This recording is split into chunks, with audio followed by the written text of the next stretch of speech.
Olá, bem-vindo! Este é o E2, o programa da Escola Superior de Comunicação Social. O Lisboa Estoril Film Festival está quase aí. E por isso hoje temos encontro marcado com o cinema e com os filmes feitos a pensar numa causa muito especial. Mas há mais. Na próxima meia hora, a entrevista de Fernanda Freitas ao Panorâmica. o convidado do E2 Pro é Rui Catalão, jornalista desportivo. Estivemos na conferência de imprensa do Lisbon Estoril Film Festival. E ainda, O repórter E2 esteve presente na entrega dos prémios Tripla, uma iniciativa que elegeu os melhores projetos audiovisuais dedicados ao voluntariado. A não perder, mais à frente. Falar de voluntariado é o mesmo que falar de Fernanda Freitas, que foi uma das juradas da primeira edição dos prémios Tripla e é hoje a nossa convidada do Panorâmica.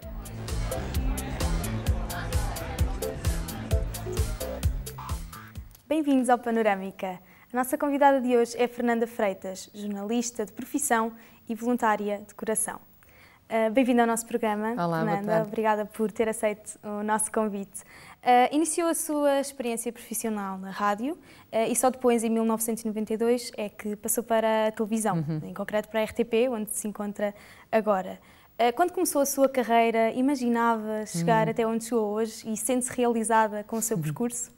Sinto muito realizada porque acho que ao fim de 10 anos em direto todos os dias e agora, mais concretamente com a sociedade civil que tenho, é literalmente a minha cara. É um programa que aborda as questões que para mim são mais fundamentais, que são as causas sociais, o envolvimento do terceiro setor, o que cada um de nós pode fazer em vez de se queixar, o que é que podemos fazer para melhorar. Portanto, encontrar respostas em vez de fazer apenas parte do problema. Sinto-me completamente realizada. Acho que este programa neste momento é a minha cara. Falou do seu interesse pelo terceiro setor. Sabemos que é notória a sua ligação do jornalismo ao voluntariado. Foi também embaixadora nacional do Ano Europeu contra a Pobreza e a Exclusão Social. Sabemos também que faz voluntariado em hospitais pediátricos. Como é que surgiu essa ideia de fazer voluntariado e o que é que retira desse contacto com a realidade?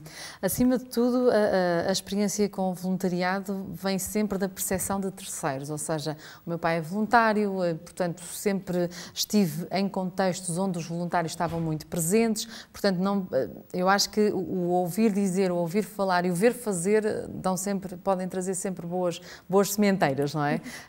Eu propriamente comecei há cerca de 8, 9 anos, por acaso num convite para uma festa da Fundação do Gil, em que eu apercebi-me de que, de facto, se calhar eu podia fazer mais com o meu tempo, não é? Todos nós temos esta coisa democraticamente atribuída a todos os seres humanos, que é 24 horas por dia, e então eu comecei a olhar para a minha agenda e dizer, bom, se calhar eu também posso ajudar. E então comecei na Fundação e depois fiz uma formação para poder trabalhar em ambiente hospitalar. Trabalho com crianças, sou contadora de histórias e na minha hora semanal estou durante 1, 2 horas, normalmente 1 hora, porque as crianças têm tratamentos para fazer, a contar histórias. E as pessoas podem pensar, mas qual é a diferença que uma história faz?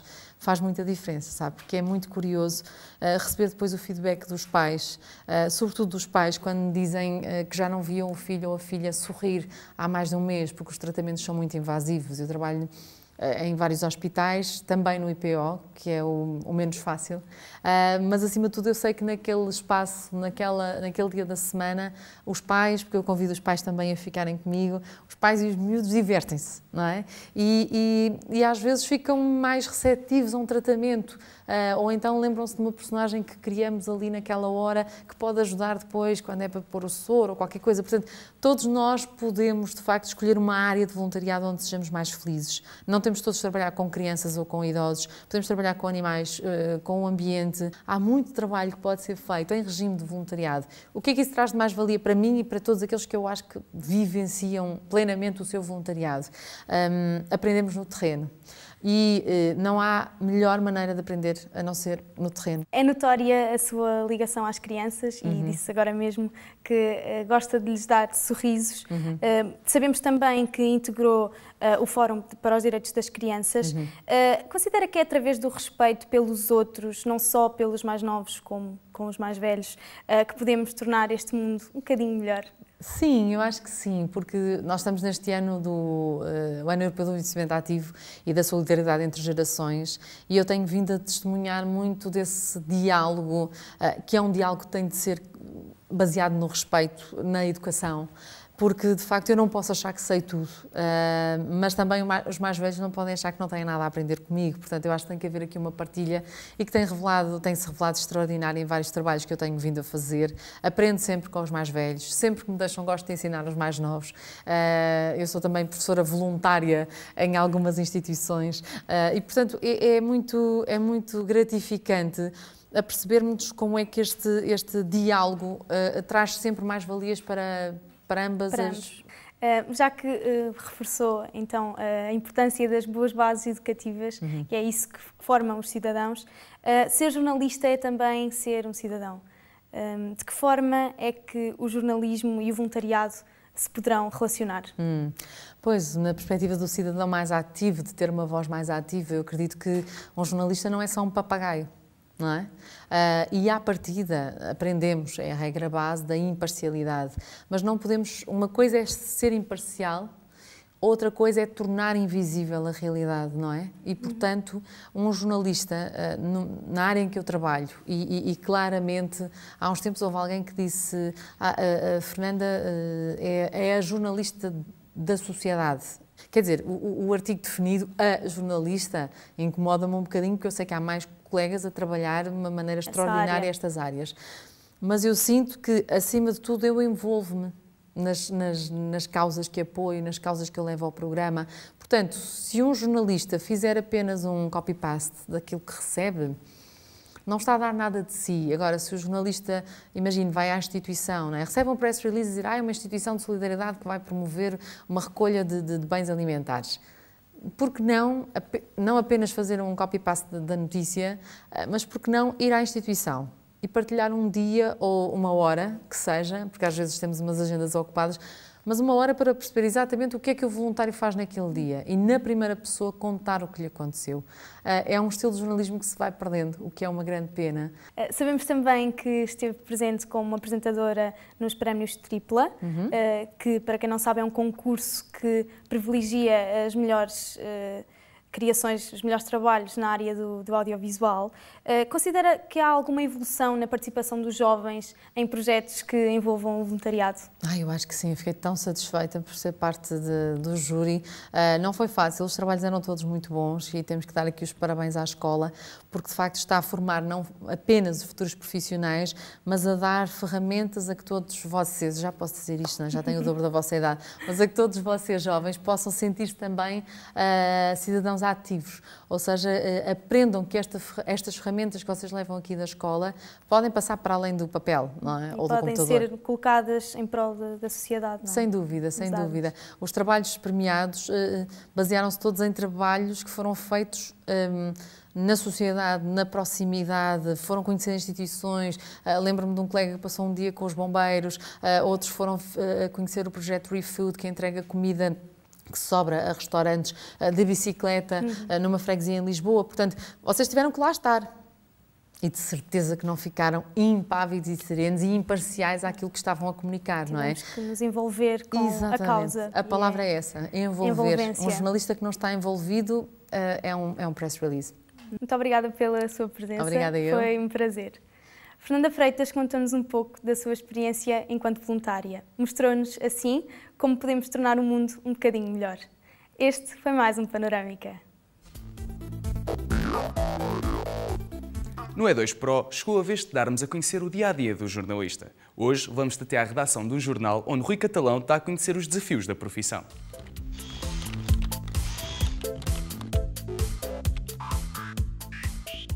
Olá, eu sou o Rui Catalão e sou jornalista de desporto no jornal I. Ser jornalista hoje em dia é sobretudo um desafio porque temos um mercado de trabalho cada vez mais complicado e que nos põe muitos problemas, quer na altura do acesso ao mercado de trabalho, quer depois na evolução da própria carreira.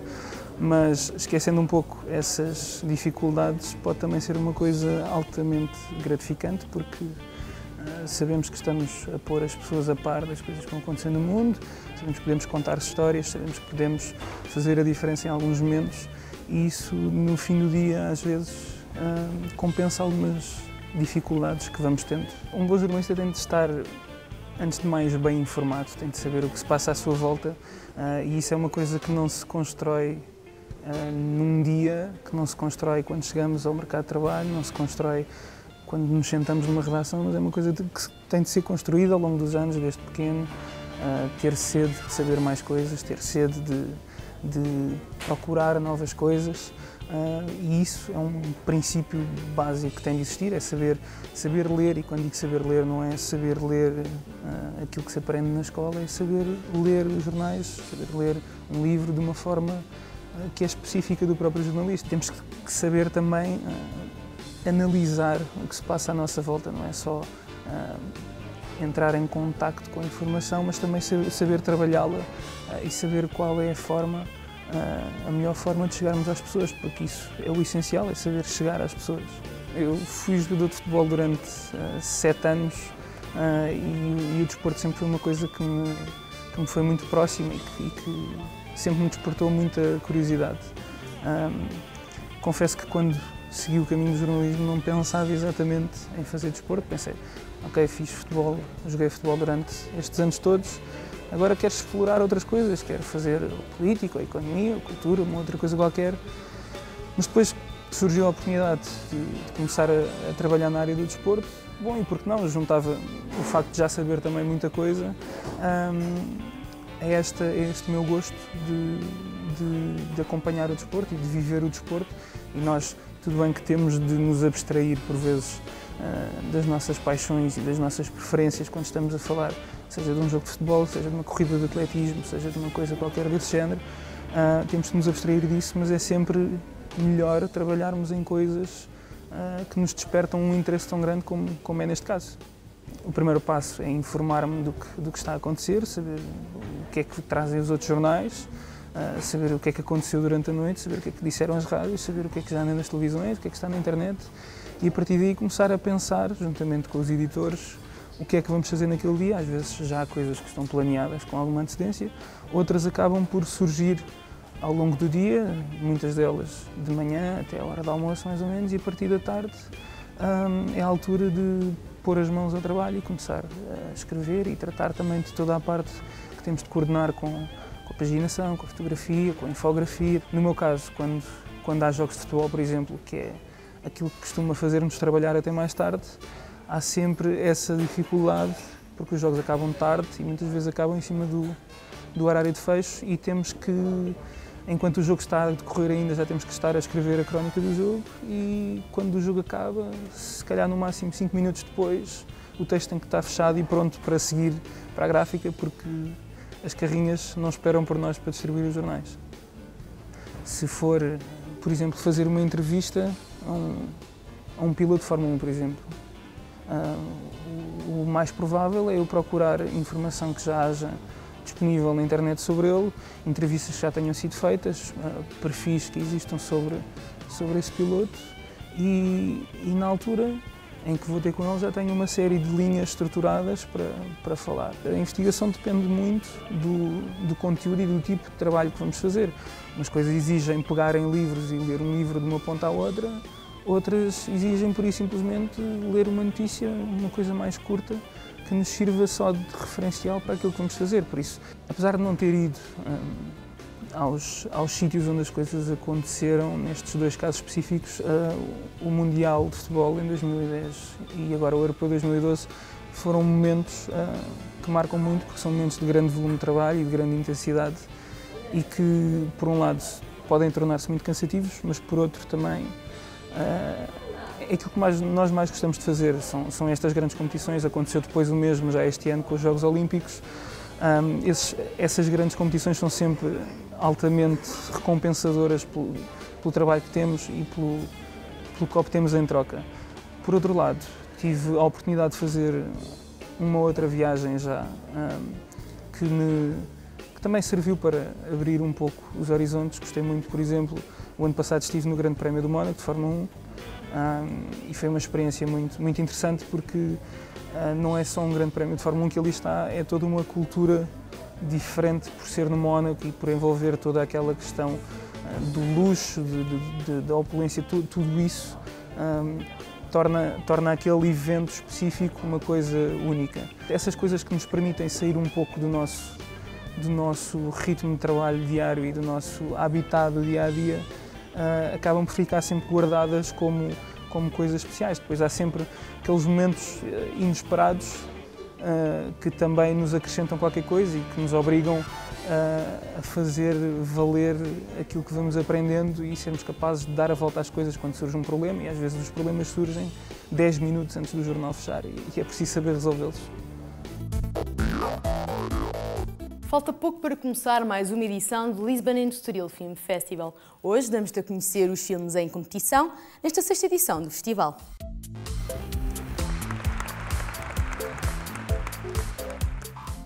O Lisbon and Estoril Film Festival volta para mais um ano de cinema. O produtor Paulo Branco traz novamente um festival cheio de homenagens e retrospectivas. Este ano, o júri da seleção oficial é composto por nomes como António e Ana Damasio, Alfred Brendel, Willem Dafoe e Fanny Ardant. Nesta edição, mais uma vez, o festival volta a unir os municípios de Lisboa e Cascais para receberem este, que é um dos maiores festivais de cinema do país. Portugal, através destas manifestações, possa continuar a ser um ponto de referência para o turismo na Europa único. E isso é absolutamente essencial para continuarmos a ser um ponto de passagem obrigatória para todos os cidadãos da Europa e não só. Além dos filmes em competição, vão ser exibidos títulos como The Master, de Paul Thomas Anderson, Trouble with the Curve, que conta com Clint Eastwood no elenco, ou Cloud Atlas, com Tom Hanks. Temos um conjunto de filmes na competição que representam, segundo nós, o mais importante que na produção europeia no seu sentido largo. Quer dizer, alguns destes filmes são realizadores não europeus, mas têm a participação europeia na sua produção. O festival vai contar ainda com homenagens a nomes como João Pedro Rodrigues, João Rui Guerra da Mata, Monte Hellman, Lucrécia Martel, entre outros. O cinema é uma arte que fascina todos os artistas, sejam eles do que setor que sejam. De uma maneira, todos eles gostariam de ser realizadores. Percebe? Para quem organiza, é lógico, cria, se quiser, uma responsabilidade maior, cria, se quiser, maiores dificuldades, mas também é uma espécie de, como é que se diz, como cidadão, há uma enorme responsabilidade nossa em relação, se quiser, ao país. Quer dizer, é quase uma, como quiser, é uma aposta e uma afirmação de cidadania, se quiser eu continuar com um projeto destes em condições mais adversas. Só espero é que o público consiga arranjar também tempo e, sobretudo, meios para poder também partilhar connosco, porque eu não quero estar em frente, por exemplo, do António Damasio sem conhecer a obra dele, não quero estar em frente do Ânio Correia sem conhecer a obra dele, não quero estar em frente de qualquer dos artistas que cá estão sem no mínimo ter, se quiserem, a capacidade de poder ter um diálogo com eles. Portanto, para mim também é um grande desafio e isso para mim já é um prazer enorme. Uma das principais características diferenciadoras do Lisbon and Estoril Film Festival é o seu particular interesse em articular o mundo do cinema com os restantes discursos artísticos. Por exemplo, Paul Giamatti vai ler Alfred Brendel. Isto é obra de uma equipe única, com um esforço enorme, conseguem que este festival tenha sido até agora um sucesso e espero que continue a ser. Uma das secções que se revela mais importante no festival é o encontro entre as escolas de cinema europeias, que permite a descoberta de novos criadores e a discussão de diferentes visões. Também é importante referir que o festival tem um grande interesse em preservar a memória do cinema. Esta edição do Lisbon and Estoril Film Festival vai decorrer de 9 a 18 de novembro. Dia 16 de novembro, os The Gift apresentam o seu trabalho Primavera Explode no Coliseu dos Recreios pelas 21h30. Gothia vai estar presente na Praça de Touros do Campo Pequeno dia 17 de novembro às 21h. Está em cena no Teatro Politeama a peça Uma Noite em Casa da Amália de Filipe Laféria.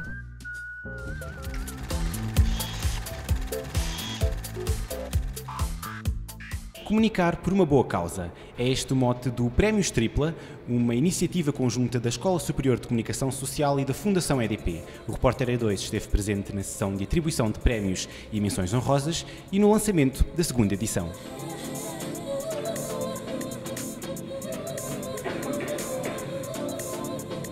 Como é que surgiu a ideia do Prémios Tripla? Nós temos um protocolo com a Fundação EDP que surgiu no âmbito da cadeira de Laboratório de Produção de Conteúdos na licenciatura de AM, e em que os alunos fazem segmentos de comunicação com objetivos pré-definidos para clientes que são reais e que normalmente estão associados ao terceiro setor, são ONGs. E este protocolo com a Fundação EDP permitiu criar uma espécie de hub em que esta fundação nos indica parceiros relevantes e necessidades de comunicação que depois podem ser trabalhadas pelos alunos ao nível da licenciatura. E depois, portanto, nesta ótica de promover uma cidadania ativa e informada, surgiu a ideia do prémio, uma ação no âmbito do protocolo, e começámos a desenvolvê-lo. Fernanda Freitas, que balanço faz desta primeira edição do Prémios Tripla? Estou muito feliz por vocês, acima de tudo, não é? Acho que é um privilégio estudar numa escola que promove e estimula os alunos a meter a mão na massa, literalmente. Porque antigamente a perspectiva académica era muito teórica, ou seja, as pessoas aprendiam os velhos cânones e dificilmente conseguíamos estar num local onde pudéssemos estar a entrevistar pessoas, a filmar, a ter um programa de televisão. Quer dizer, eu acho que é muito estimulante. Em relação aos prémios propriamente dito, é muito importante percebermos que os futuros comunicadores deste país não ficam indiferentes às matérias que foram abordadas neste prémio, nomeadamente o voluntariado. Eu brincava um bocadinho com a frase do Saint-Exupéry, que diz que o essencial é invisível aos olhos, e eu acho que os comunicadores têm o grande privilégio de poder transformar o essencial naquilo que pode ser visível aos olhos de toda a gente, e vocês estão num meio de comunicação extraordinário para tornar isto visível, não é?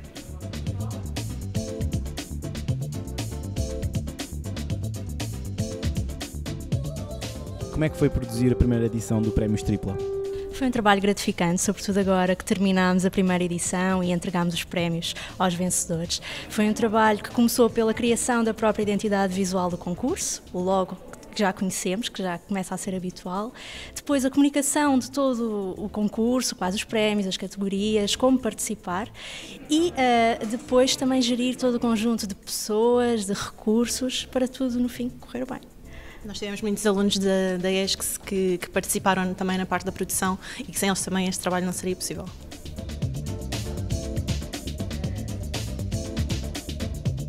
E que balanço faz desta primeira edição do Prémios Tripla? As primeiras edições são sempre difíceis, eu acho que o balanço é positivo, acho que temos uma grande expectativa para a segunda edição. Portanto, os alunos da ESCS vão ser capazes de mudar o mundo? Eu espero que todos e cada um com base nas suas qualificações e nos seus saberes tomem parte nesse processo de tornar o mundo um mundo melhor.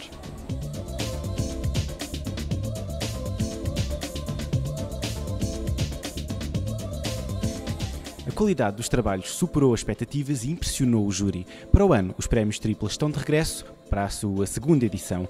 E não te esqueças, tu podes mudar o mundo. Por hoje é tudo. Voltamos para a semana com mais um E2. Até lá.